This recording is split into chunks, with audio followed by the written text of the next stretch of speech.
Okay, so hello everyone. My name is Jason. I'm a Course in Miracles student and a channeler, and I'm coming on for Daily Dose of Hope Day 40. So, a daily dose of hope. I was guided by my guides to come on and give a daily dose of hope because the energies on our planet are starting to pick up and things are starting to get wacky and strange. So, excuse me. And so, everyone, nice to meet you and nice to see you again. Um, what I'm going to do today is I wanted to talk a little bit about the hippies, of all things. And I want to talk about the movie or game called Resident Evil, which is, yeah, which I've actually never played or seen, but I was just reading about. And I thought there's something very interesting there. Hey, Kathy. Yeah, perfect timing. My goodness. Wow. Excuse my voice. I'm not, yeah, throat's not doing so well, I guess, or whatever it is. Yeah, and sorry I missed yesterday. I was, yeah, not in, uh, yeah, not a very good place to channel. um, so what I'd like to talk about is about a little bit about the hippies, and also about, yeah, uh, Resident Evil, or as they call it, Biohazard in Japan, um, and then channel a bit. Okay. So what I wanted to start with is so when I was in high school and in, I guess, up to university, I guess, about I was really into like the 60s. Like I love the 60s and the whole kind of hippie movement. And I'm still a very big Jimi Hendrix fan, and I love Bob Dylan, and there's just that was everything for me, that world and that freedom and that energy and that excitement of that time. It was amazing. While I kind of went into, going into classical music and writing classical music, but I love that energy and that vibe, and a little bit of, I guess, the punk music too that came out too. Just that energy, that raw energy was just amazing. And so I've always loved the idea of the hippies. And I think my dad was also, he was in like a hippie band. He was in a psychedelic band from the 60s, and so it's just, it's like, cool, what a cool time to be alive. I'd love to have been alive at that time, or been in a psychedelic band at that time. How cool is that? um but so a few years ago, I started, reading a lot of stuff and questioning everything. And I ended up reading a book that really kind of shocked me. It was called Weird Scenes Inside the Canyon, and it's I don't know. I don't recommend it unless you are willing to go down. It's not a very positive or happy book. It's not a hopeful book. But it explains kind of where the whole hippie movement came out of, like this whole like 60s style music came from. And it's like, oh my god, what happened? And but I'm not going to go into any of that stuff. That's, if you're interested, if you want to go down, it is a rabbit hole of I mean, it's real. I mean, but it um yeah. Yeah, I don't recommend it if you're struggling at the moment. It's not a book to read when you're struggling. It's Yeah. Yeah. So okay, so that's my introduction to it. But it is a very interesting book if you're really curious to find out what actually was going on there. Um, the area of Laurel Canyon in California. Um, but so the hippies. Okay, so basically, so the general idea, what I understood from this book, and then also there's another book that I've been rereading. I keep rereading. I've read it like how many times? Probably like 50, 60 times. It's a book by an American writer called Thomas Pynchon, and it's called Vineland. And I don't know why I keep reading it, but like I have it by my bedside, and I read it like I just keep rereading it. And it is similar to, it is that kind of hippie story, and the other side, what was really happening. And anyway, so the hippies. Okay, so the way that I kind of understand it now is that 1965 it was. So the Vietnam War was going on, and there were protesters, and these protesters were clean cut. They were like college professors. They probably had those. those frame glasses that were popular in the 60s. Um, and so, yeah, they looked very, very respectable, and they were respectable people who were protesting the war. And that caught a lot of people's attention because, if someone's, oh, they look like normal people living normal lives, doing normal things, but they're protesting this war, so that must mean something. There must be power there, there must be meaning, because normal people wouldn't just go out of their way to protest a war. And so then, out of nowhere, the hippies kind of came in, and they were growing their hair long, and they were doing drugs, and they were very counterculture. They were against what everyone else was doing. Everyone else was just trying to live a normal life and trying to, like, just get by and work, whatever, buy a house, which trying to just live. And so the rest of the people saw those people, these hippies with the long hair, and they associated, because the hippies started coming into those events, those counterculture events. And so people started associating, um, associating, protesting the war with drug use and dropping out of society and counterculture. And so the whole anti-war movement lost its power. And so that's where the hippies actually came in, which is kind of, it's unfortunate, especially for me, because I love the whole idea. It's so beautiful. But that was actually done on purpose, basically. I have a quote from Abby Hoffman, who was a um, protesting the war at the time, and he says. There were all these activists, Berkeley radicals, White Panthers, all trying to stop the war and change things for the better. Then we got flooded with all these flower children who were into drugs and sex. Where the hell did these hippies come from? Right? So he was also surprised. Even at the time, everyone was like, where do these people come from out of nowhere, with this crazy fashion? And so, yeah, if you go into the book, they actually explain where it actually came from. It's pretty interesting. Um, but I'm not gonna go into that's not my focus. All I wanted to say is that,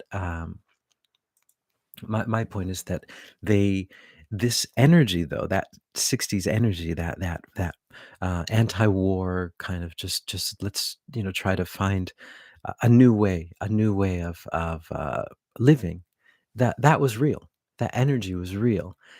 People were saying, we don't believe in this. We don't believe in this war and this and what's going on, and we want to stop this. And people, you know, stood up for themselves and said, no, this is not going to happen. And their voice was heard. And so that energy was there. That energy was strong, but it was shifted and rebranded into a different name, and so that now everyone just thinks of it as this hippie movement, this drug kind of. But it was real. It was a real movement. And not the hippie movement, but the energy was real. And not to say, so the people that, for example, like my parents were hippies, right? Not to say that hippies itself was a bad thing. It was just that the start of it, the origin was that. But the energy was real. The energy was real. And I bring this up today because it just popped into my mind. Um, because that's what we're going through now. This is what's happening. It's happening all over again. And but there are names that people are calling people who speak out these days, and these names are meant to brand people and meant to rebrand the movement, this natural energetic movement of us as humans, into something different. And they're trying to pigeonhole it into a word, into a name, into a fashion, right? um, but it's not that. It's a what's the word? It's a natural movement. It's naturally coming from all of us because we're it's it's time. It's time for change, but not the type of revolutionary change that has, but the actual change from the inside of doing your shadow work, of realizing that we're all one and realizing that we're all in this together. It doesn't matter, what your fashion is or what you identify as. Like, that's not the point. And we can't get caught up in that stuff again, because that's what caught everyone up in the 60s, and that's where, that's brought us to this day, now, that. So and the words that they use are different now. They don't use the word hippies, but they use many different new words, and they try to capture you in these well, I guess one way to call it, these limited hangouts, these little boxes, and they capture you there, and then you identify with that, and then you become that, but you're not that, because in the end, you're God anyway. You're source energy. So that's what I wanted to say. Just be careful of the rebranding. Careful of the words that are used to describe who you are, because no word can describe who you are, or no word can describe this movement of love. So that's what I want to say about that. And then, Kathy, you're saying a new way of living. Yeah, a new way of living, right? A new way of living in peace, right? We're all just trying to get along and trying to, respect each other and find a way out of um, this matrixy world that we're in. Um, but we got to learn from the past, right? We have to learn from the past. And so, but I also, in a sense, too, one thing I want to say about that hippie movement is that it did bring a lot of that energy in. So always there's the dark and the light working together. The only truth is the light. So the dark is there just to color it, to give it some change, to give it some coloration, I guess. But so that hippie movement, though, is a very powerful. There are very, very many positive things that came out of it too. So that's I just want to say that too. There's always both sides. There's always a yin and a yang. Um, And the other thing I want to talk about is, so I was talking to someone. So I don't play video games and I don't watch scary movies because life is scary enough. Um, yeah, like you said, yeah, Kathy, yeah, the dark is there to serve the light. Yes, um, and so, but in one way, the hippies were that rebranded a whole movement, but in another way, it made everyone aware of this energy that's there, and that energy was real. Yeah. Um, but yeah, but I don't play, video games or watch scary movies because, life is scary enough. Dreams can be scary enough. But anyway, I was talking with someone very close to me, and they were talking about this movie called Resident Evil, and we call it Biohazard in Japan for some reason. I prefer the Biohazard; sounds better. But anyway, but it's a game about this um, company called the Umbrella Corporation, and this Umbrella Corporation um, has decided to create a virus, and they're going to create a virus to wipe out most of humanity. And in addition to creating this virus, um, this the leader of the company also started. He created this AI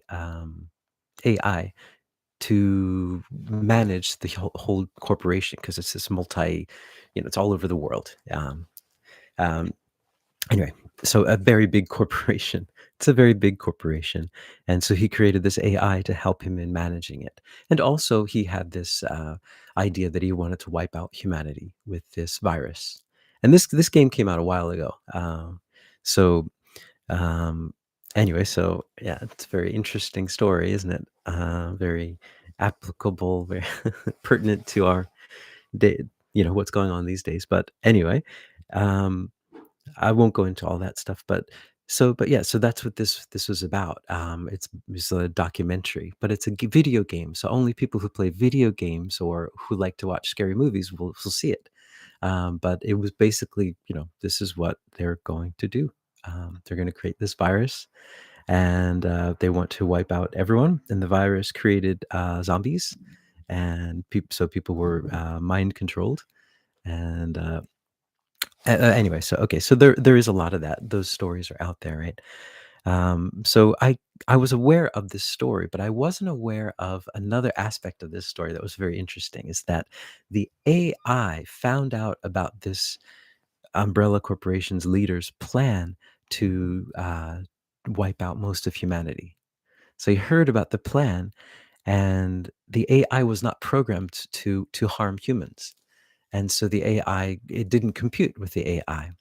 And I guess the AI, this is just my understanding, the AI realized that if it actually actively went against the leader of the corporation, then the leader of the corporation might pull the plug on the AI. So what the AI did was sabotaged it, secretly sabotaged the operation so it wouldn't work, so it wouldn't succeed. Um, and that's the bit that I wanted to talk about, and I thought that was so cool.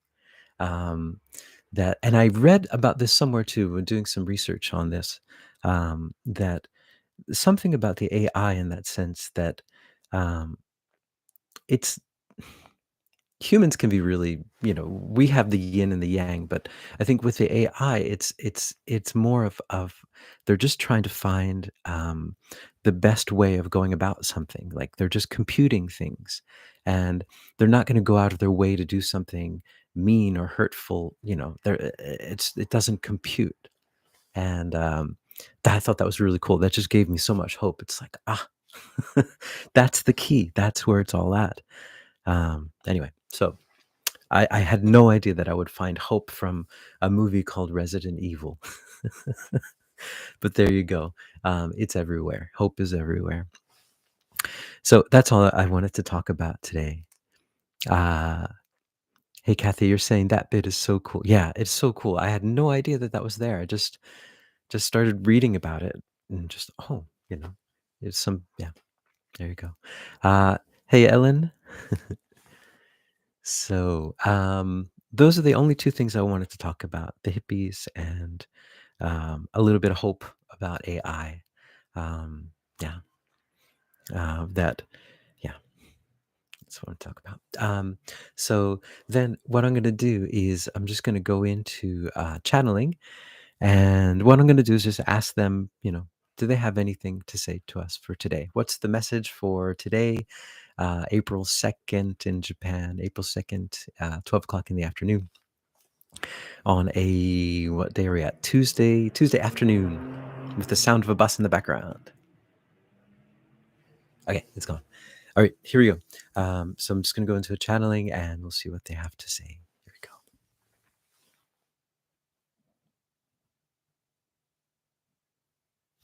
we go. Greetings. We are that one that you know of as Mary Magdalene, and we are here, and we are here, and we are here, and we are here to give you the message that there is nothing ever to worry about, that you have nothing to worry about, that everything that is moving in your life is moving at the most perfect way imaginable.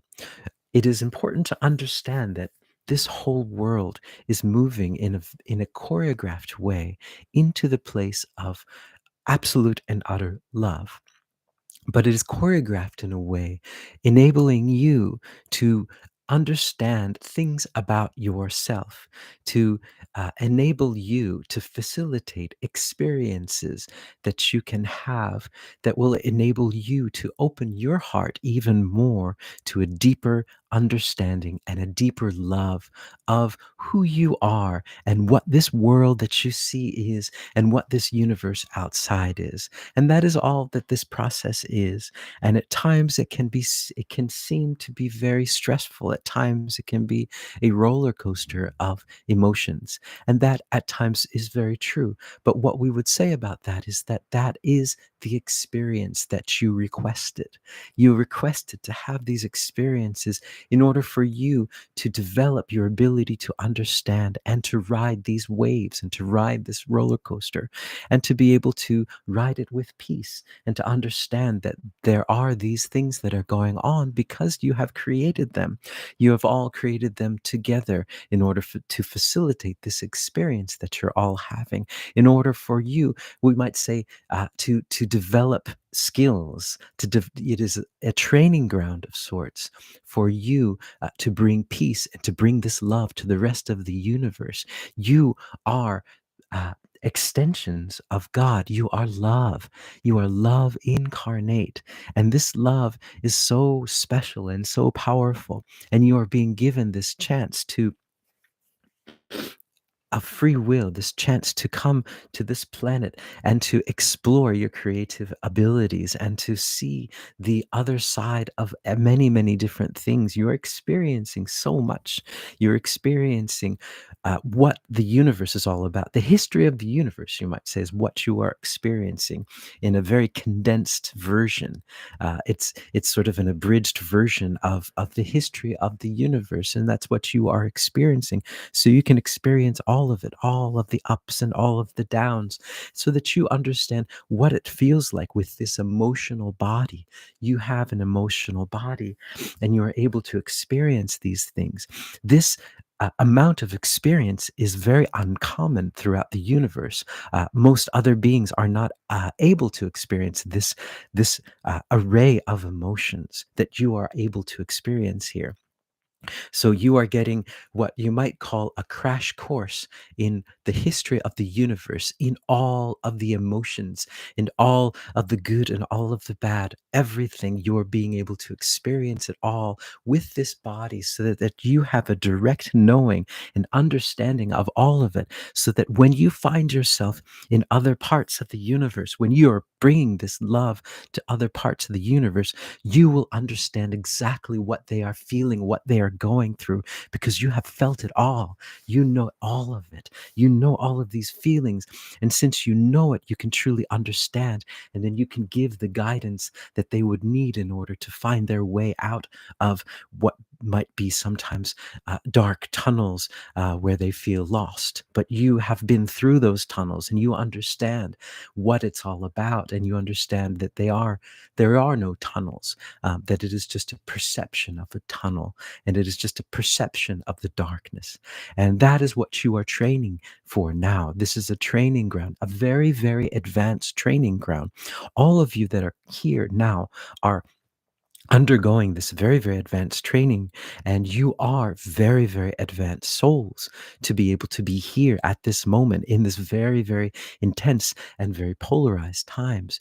You are very, very advanced beings that have trained so much to be here at this time, to hold the light at these times when the time is starting to shift and change.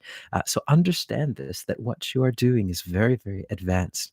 This is a master class in understanding, a master class in emotion, a master class in all of the experiences that are available in this universe. And that is what you are experiencing. So understand this and go easy on yourself. Understand that this is not what you are doing now is a superpower uh, thing to do. This is a Marvel superhero. You are superheroes at this moment. You are performing superhuman feats in this third dimension, in this very, very dense dimension, that you are doing such amazing spiritual work, amazing power that you are creating. And this is again why so many beings throughout the universe are watching, because what you are doing is an amazing feat. What you're doing has not been done before in the way that you are doing it. So understand this, that you are pioneers. You're pioneers creating this new way of living, this new way of being in this world and in this universe. So understand that there is so much hope to be had. We are Mary Magdalene. Mm. Whew. All right. Hey, Ellen. So you say, I'm usually asleep here in Florida when you're live. I'm excited now to have the opportunity to let you know how much I appreciate your daily messages, always the highlight of my day. Well, thanks, Ellen. Yeah, I really appreciate it. Um, you've guided me towards Tina Luis Spalding and her ACIM YouTube lessons. Thank you. Yeah, yeah. I recommend her YouTube lessons. They're so amazing, and the she has a community too, which is also really amazing. But her those lessons are just great. I mean, I think it saves like thousands years of time in doing the lessons, because when I first started reading them without her input, or what her channeling of Jesus, like, that didn't make any sense to me. But with the channeling, it's just, yeah. So yeah, I definitely recommend it, especially if you're doing the Course in Miracles. I think that's like the best method for doing them. um, so yeah. Kathy say, uh, you just started watching her this weekend. Oh, great. Yeah. Yeah, definitely. Sa- saves thousands of years of time, lifetimes. So yeah, that's my thing for today. I was worried. I didn't know if I should come on today, like if I was up to par. But okay, I got through it. I don't mean got through it in that sense, but just yeah, that yeah, was able to get to get the message out that I wanted to get out. And we got Mary Magdalene's message. That's great. Um, when I do these channelings, it's kind of interesting. Well, maybe interesting to me only, but I don't know. But when I do the channeling, my consciousness I'm still here. I'm just like kind of over here, and I'm just listening. Like, oh, that's interesting. It's very interesting. So it's like I'm here, but then I'm just listening to it, and so my consciousness is still there. And so she comes through and she speaks, and really interesting stuff. But yeah, one thing before I go, I wanted to share. Um, one thing I wanted to share is that from the Course of Miracles, one thing I just read that I thought was really cool. Separation is the meaning of the fall. That the fall from grace. That there's in the Bible. There's a story of the fall, and but that's the idea of separation, that we chose, right, to be separate. We chose to have this experience of separation. But yeah, it's the same meaning as the fall from grace. So yeah. And the way to get back, the way to stop falling and the way to stop being separate is just to become at one with God. And that is just remembering, right? Remembering, oh yeah, right, that's right. I'm one with God. Easy as that, right? Whew. Okay, so that's all I wanted to say for today. Thank you guys for coming in. Kathy, thank you. Say thank you. Hope you feel better. Yeah, thank you. Yeah, yeah. Just weird. It's crazy energy. Um, oh, the separations in Tina's book too. Oh, okay. I'll have to check that out again. Okay, cool, cool. And yeah, so thank you, Ellen. Thank you, Kathy. And I will see you guys maybe, hopefully, tomorrow, if all goes well. And yeah, so ciao, everyone. Before I go, oh, Kathy, you've not been well either. Oh, I hope you start feeling better too. Um, just yeah, crazy times, crazy, crazy times. But one thing that the guides have told me a lot is that these times are not going to last. This is not a forever time, is what they said. Um, this is just this transition time, and it's a bit difficult, and the energies are wild and crazy. But understand that it's not endless, and that we're doing great work here. That's yeah. So thank you guys very much, and I will see you guys. Yep, hopefully tomorrow. So ciao. Oops. Oops. Okay.